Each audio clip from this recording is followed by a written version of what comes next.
দেখো বৃষ্টিতে ভিজছি, মানে ডাক্তার দেখাতে বেরিয়েছি, তার মধ্যে এরকম ভাবে বৃষ্টিতে ভিজছি, মানে বুঝতে পারছো আমার অবস্থাটা। বিচ্ছিরি বৃষ্টি হচ্ছে, জানি না ক্যামেরায় বোঝা যাচ্ছে কিনা।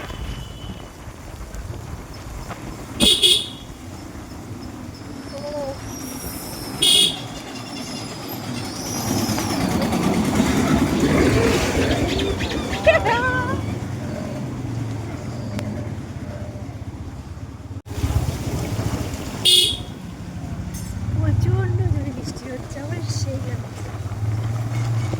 এই বছরের প্রথম বৃষ্টিতে ভিজলাম, তাই তো? তাও ডাক্তারখানা থেকে বেরিয়ে শুধু শুধু ভিজছি এমনটা নয়। আমরা এখন যাচ্ছি নার্সারিতে গাছ কিনতে, চলো তোমাদের সাথে শেয়ার করবো। বেশি কিছু কিনবো না, কারণ আমার প্রায় সময় এই ডাল ভেঙে ভেঙে নিয়ে গাছ তৈরি করতেই বাগান তৈরি হয়ে যায়। এখন আমার বর যাচ্ছে একটা টব কিনতে, আর আমি যাওয়া মানে তো কিছু ওরে আর জোরে গাড়ি চালিয়েও না, বৃষ্টিগুলো যেন ছুঁচের মতো লাগছে। চারিদিকে বৃষ্টি, ইস ওর গায়ে কি হয়েছে, এই বাবা, ইমা আমারটা তো হয়েছে, ই বাবা সিমেন্ট।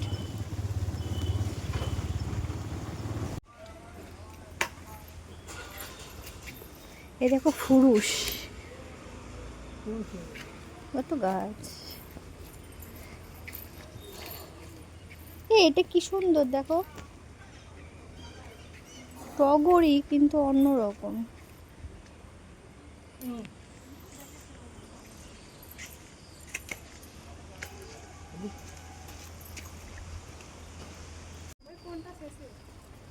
ওই কোনাটায়, তাহলে বেরোনোর সময় যাব।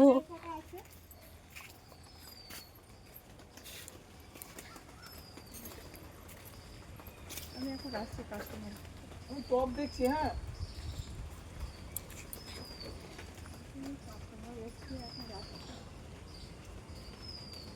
কি ফুলগুলো কি সুন্দর,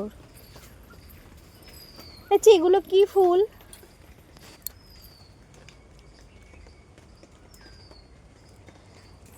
এই ফুলটার নাম কি গো?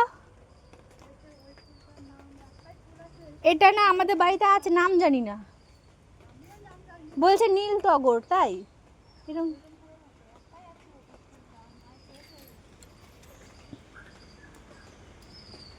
এইটা খুব ভালো লেগেছে, কিন্তু পাতাটা ভালো না। এখানে সাদা গোলাপ, নয়নতারা,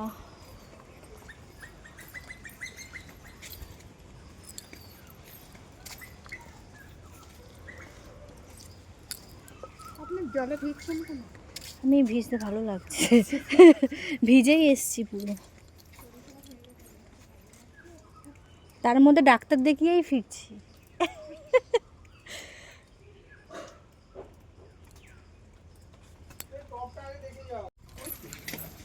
কই টব দেখি, এত বড় টব নেবে ইনডোরের জন্য? ওই ছোট ছোট টাইপের নাও, তাহলে ফুল বা পাতাগুলো ঝাঁকড়া হবে। এইটুকু ছিল, একটু ছোটর মধ্যে নাও। ওইখানে দেখো।